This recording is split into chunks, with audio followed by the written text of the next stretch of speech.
Unlike the infantry and cavalry, artillery was structured completely different. This was due to its role on the battlefield. Artillery, for the most part, was stationary, which provided support for attacking infantry units. Artillery proved to be more effective against dug-in enemies, buildings, fortifications, or ships.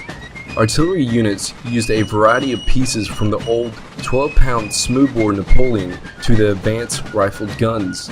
But before I get into the artillery structure, I will talk about the variety of pieces that were used during the conflict. The most common piece of artillery during the whole war was the smoothbore. These guns fired solid shot and were not rifled, meaning they did not have grooves inside of the barrel to allow the shot to spin when it was fired. Usually, smoothbore artillery were categorized by the rough weight of the solid shot projectile fired from the weapon. All smoothbores were mainly made of bronze, iron cast or rod, and some steel. These would range from the small and easy to move 6-pounder to the more heavier 9 and 12-pounders and its variants. The 6-pounder was mostly seen at the beginning of the war until they were replaced by more heavier and effective artillery pieces. The 9-pounder was universally non-existent during the war, which was replaced by the heavier 12-pounder. The 12-pounder was a heavier variant of the 6-pounder, but mobility was its main shortcoming, which led to the most famous of the smoothbores, the M1857 12-pounder Napoleon. Compared to the standard 12-pounder, it had the same payload, but the Napoleon was lighter and could be pulled by a 6-horse team, unlike the 12's 8-horse team.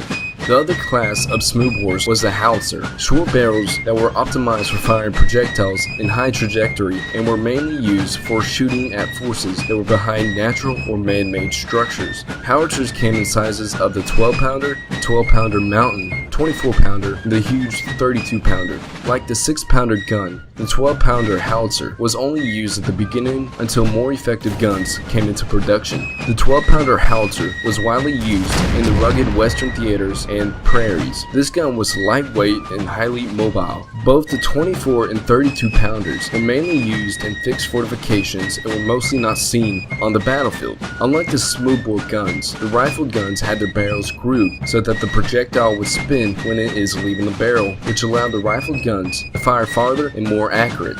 Rifled guns would be in its infancy at the beginning of the war until they would replace almost all smoothbores on the battlefield. The most famous rifled artillery was the 3-inch ordnance rifle, developed by John Griffin. It had a 3-inch bore and was extremely durable, and its barrel made of wrought iron. Another rifle was a Parrott rifle, which was also another widely used rifled gun. It was developed by Robert Parker Parrott and came in sizes from the small 10 and 20 pounders to the huge 300 pounder, with the 10 and 20 pounders being the most commonly seen on the battlefield. Parrotts would also have a 3-inch bore and would fire the same shells as the 3-inch rifle. The Parrott rifle was made of cast or wrought iron, with cast iron being more effective but more damaging to the gun barrel. Both breeds of guns fired similar types of ammunition, with solid shot being the most prevalent. The smoothbores would fire a round shot and the rifles would fire a bolt, with both projectiles being named after its shape. Both would fire the case and shell shots, which are both quite similar. Both would explode into shrapnel, but the process was different. Case held a charge, forcing the shot to break up, and shell would be full of musket balls and would explode over any unlucky soldier. But the most lethal of all was the canister shot, which was mainly fired from smoothbores since it would damage the grooves inside of the rifle barrel. Canister shot turned the cannon into a huge shotgun and would cut giant holes in an infantry line. The structure of the artillery was different to the infantry and cavalry. Artillery was cannon-based and formed its levels of structures around the cannons. Before artillery was actually grouped together, they'd be usually attached to regiments, legions, or brigades and be at the mercy of their commanders, but they were really ineffective since it took a long time to set up artillery. But as the war went on, the Confederates were first to see the potential of massed artillery and started to group artillery together to become more effective on the field, and the Union, seeing this, would soon follow suit. The smallest level of organization for the artillery was the piece. A piece was one gun with one gun crew with its assortments of carriages, caissons, limbers, and horse teams.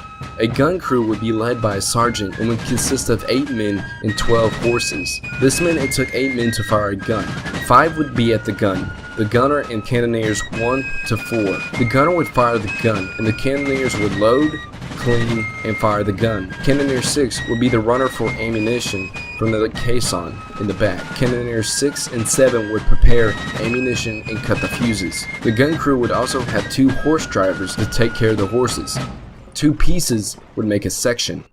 A section is 2 guns and 2 gun crews, which is led by a lieutenant. A section would consist of 16 men and 24 horses. 2 sections would make a battery. A battery was the main fighting unit of artillery. A battery would consist of 4 to 6 guns, 40 to 100 men, 70 plus horses, and led by a captain. A battery would be equal to an infantry company. Batteries in the north contain 6 guns and at the same make and caliber, whereas because of the shortage of proper material, the Confederacy had mixtures of 4 guns in the battery, causing massive logistical nightmares. Batteries in the regular United States Army were designated letters typical with infantry companies, from A to K with the exception of J, since it was similar to an I, with the first battery taking A, and so on until each battery in the regiment had a designation, whereas volunteer batteries were standalone and were not regimented, so they would just take the name of their commander, state, or place, like the Rockbridge Light Artillery Battery or the 5th Battery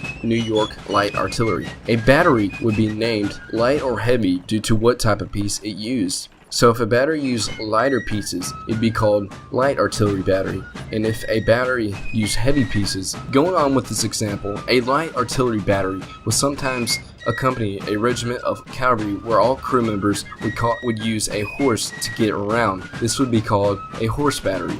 Both armies had reserve artillery batteries, which was an organization of extra batteries to be placed wherever, whenever needed. Once a battery is formed, it would join a battalion. To get an example of this, I will use the Washington Battery. The Washington Battery was formed on September 7th, 1838 in New Orleans as the Washington Battery Company. It would go on to serve Zachary Taylor in the Mexican-American War, and he would present the company with their regimental flag in 1846. On May 26, 1861, it would be mustered into Confederate service with 4 batteries and would serve in the Army of Northern Virginia under Robert E. Lee, where they would distinguish themselves at Marye's Heights at Fredericksburg and during the Chancellor's Campaign. A 5th company would be formed after and would fight in the Army of Tennessee. A artillery battalion would consist of 3 to 5 batteries with 12 to 30 guns, 150 to 400 men, 50 to 300 horses, and led by a lieutenant colonel or major. A battalion would usually be the same level organization of an infantry brigade. A battery would be the highest level organization for the Confederates, which consisted of 4 batteries and sometimes assigned to a division, like Major William T. Pogue's battalion, which is assigned to Pender's division of Hill's Corps.